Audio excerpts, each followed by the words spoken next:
हो देख आम पढ़ेबा 12 कर हूँ कौन ना 12 कर पढ़ेबा प्रत्येक रूपांतरण कि रूपांतरण देख 12 को बोकाड सब बेले परीक्षा आसे मन हो ना मन 12 को बोकाड भलसे बुझे देख 12 के संस्थान द्वितीय संस्थान 12 कर अन्य नाम कौन डक सामसक डाकी मारी 12 कर अन्य नाम कौन फाकसक है मत 12 को लिखिदेल 12 के संस्थान द्वितीय संस्थान रेखाचित्र कर अम अम मम को जोड़ी दब यहाँ लिखी चित्र रेखा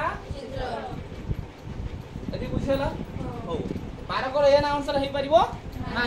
12 अन्य नाम कौन लिखी फाकसक फाकसक अनुसार 12 को लिखा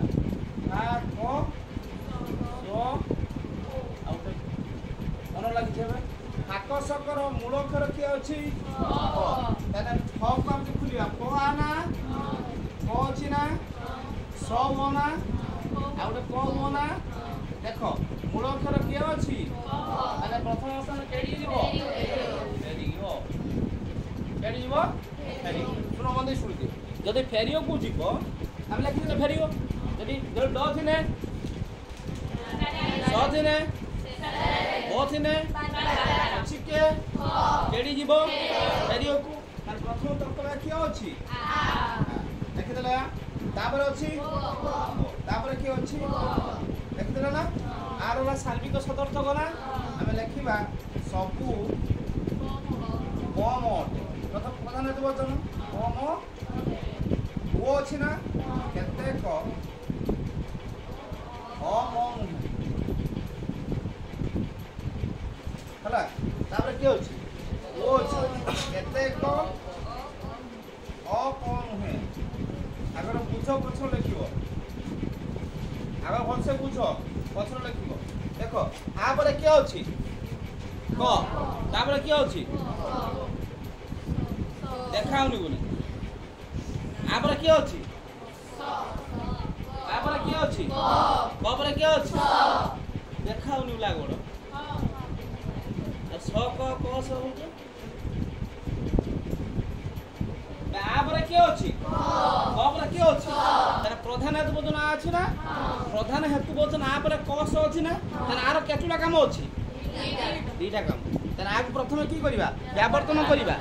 कि सरल संवर्धन करवा से गैप देखिए लिखी ना या जगह ये पड़े आसो ये मो ना ना मो अच्छी कि मो ना आर केतुटा काम हम आर प्रथम कि हम परर्थ कि हम सरर्थ आगे प्रथम आम कि क लिखा क लिखाई ना करर्थ आर व्यावर्तन कई हुए एक सार्विक अंजल छक कौन लिखा ना कौन उद्देश्य कि हम उद्देश्य व्यावर्तन नियम व्यावर्तन उद्देश्य व्यावर्तित उद्देश्य हुए विधेयटा विरुद्ध विधेय हुए गुण गुण असमान थाए परिमाण आर व्यावर्तन कई हुए एक हुए कौन से लिखी रहा उद्देश्य विधेय किए थे विरुद्ध विधेय हम कौन नुहे बुझेगा तापर देख बारंबार तो लेख ना आगे बुझ परीक्षा आसे आगे बुझ तार पछ लिख देख आर एक पड़ेगा मत एर समर्थन कई हुए एर समर्थन कई हुए बुझीपारे देख आपर किए कहला कर अर्थ व्यावर्तन जिते बड़े यहीटारू ये बाहर यार भैल्यू ना सुविला यार भैल्यू अच्छी आपको पुणी स करवा सर अर्थ सरल समर्थन मैंने एटा कई एक हम उद्देश्य विधेय हम विधेय उद्देश्य हम गुण यार समर्थन कई हुए एक हुए देखिए लिखी कौन अम अम नुहे ये बुझीगला कि बुझे कि जदि मुझे गैप न दे था ତାହେଲେ ଏଇ ଧାରଟା ଆମର ଏଇଠି ପଳେଇଥାନ୍ତା ନା କିଏ କହିଥାନ୍ତା ନା ଉକୁ ସାର ଷୋଳ ସମର୍ପଣ କରୁଛି ମୋର ତ ହବନି ତାହେଲେ ସେଇଥିପାଇଁ ମଝିର ଗ୍ୟାପ୍ ଦିଅ ମନ ହଉଛି ନା ମନ ହଉଛି ହଉ ଏବେ ଏତିକି କାମ ସରିଗଲା ନା ତାପରେ କିଏ ଅଛି ପୁଅ ଅଛି ପୁଅର ଅର୍ଥ ପୁଅ ପରେ କିଏ ଅଛି ପୁଅ ତର୍କ ବାକ୍ୟ ପୁଅର ଅର୍ଥ ପୁଅର ବ୍ୟାବର୍ତ୍ତନ କେଇଠି ହୁଏ ପୁଅର ଅର୍ଥ ଇ କଣ ପୁଅର ଅର୍ଥ କେଇଠି ହୁଏ ଇ ହୁଏ ତାହେଲେ ଆମକୁ ଗୋଟେ ବ୍ୟାବର୍ତ୍ତନ କରିବା କ ଦେଇକି ଲେଖିବା ଦେଖ ତାହେଲେ କେତେକ ରହିବ ନା ଉଦ୍ଦେଶ୍ୟ ହବ ନା ଉଦ୍ଦେଶ୍ୟ କିଏ ଅଛି ହେଇକି ରହିବ ନା ବିଧେୟ କଣ ହବ ବିରୁଦ୍ଧ ବିଧେୟ କିଏ ଅଛି ମ ତାହେଲେ କୌଣସି ଅମ ଅଟେ କର ବ୍ୟାବର୍ତ୍ତନ ଇ ହେଲା ବା କର ବ୍ୟାବର୍ତ୍ତନ କେଠି ଗଲା ଇ ହେଲା ତାହେଲେ କେତେ ରହିଲା ଉଦ୍ଦେଶ୍ୟ ରହିଲା ବିଧେୟ ଥିଲା ମ ବିରୁଦ୍ଧ ବିଧେୟ ହବ ବିରୁଦ୍ଧ ବିଧେୟ ହେଇଛି ଗୁଣ ଅସମାନ ରହିବ ନୁହଁ ଥିଲା ସେଠି ଅଟେ ଅଛି ଶୁଣ ତମେ ଖାଲି ମନେ ରଖିବ ଦେଖ ମୁଁ ଏମିତି କେମିତି କହୁଥିଲି ତମେ ଏଇ ଓର ବ୍ୟାବର୍ତ୍ତନ ଇ ହେଲା ନା ଇଟା ଆଂଶିକ ସଦର୍ଥ ହେଲା ସେ ଅନୁସାରେ ଲେଖିବ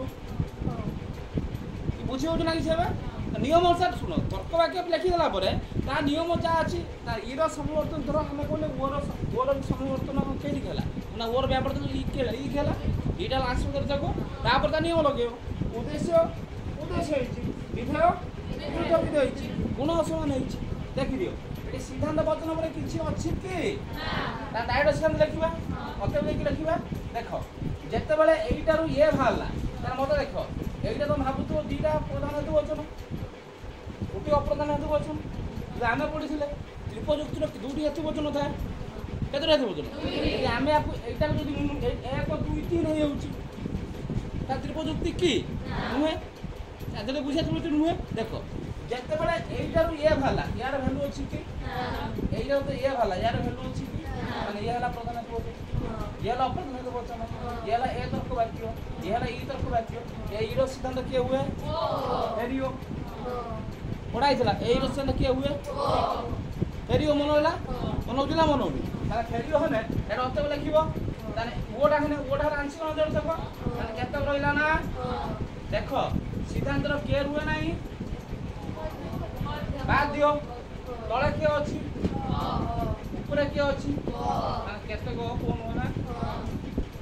କେତେ ଅପ ନୁହେଁ ତ ବୁଝିଗଲା ତାହେଲେ କେତେ ଏଠି ତଳେ କିଏ ଅଛି କେତେ ଅପ ଏଠି କିଏ ଅଛି ମତେ ଲେଖିବ ବାରକର ପ୍ରତ୍ୟକ୍ଷ ରୂପାନ୍ତରୀକରଣ କେଇଠି ହୁଏ ସେଠି ହବ ସେଇଥିପାଇଁ ସବୁବେଳେ ସର୍ଟ କ୍ୱେଶ୍ଚନ୍ ଆସେ ଛୁଆ ଅନ୍ୟ ମନସ୍କ ଲେଖି ଦିଅନ୍ତି ବାରକର ବାର ଆରେ ବାବା ହବ ହବନି ଫେରିବାକୁ ହବ ଯେହେତୁ ମୂଳ ଅକ୍ଷର ଫ ଅଛି କାକସକ ଅନୁସାରେ ତାହେଲେ କେଇଠି ହବ ବୁଝିଗଲା ନା ଏବେ ଡାଉଟ୍ ଅଛି କୁହ ତାହେଲେ ଏବେ ମୋର 19ଟାରୁ ମୁଁ 19ଟାରୁ 4ଟା ଛାଡ଼ିଦିଅ ପ୍ରଥମ ସ୍ଥାନ ଆଉ ରହିଲା କେତେଟା 15ଟା ମୁଁ 2ଟା କରିଦେଇଛି ଆଉ 13ଟା ନିଜେ କରିବ ନ ବୁଝିବାନି ମୋତେ ପଚାରିବି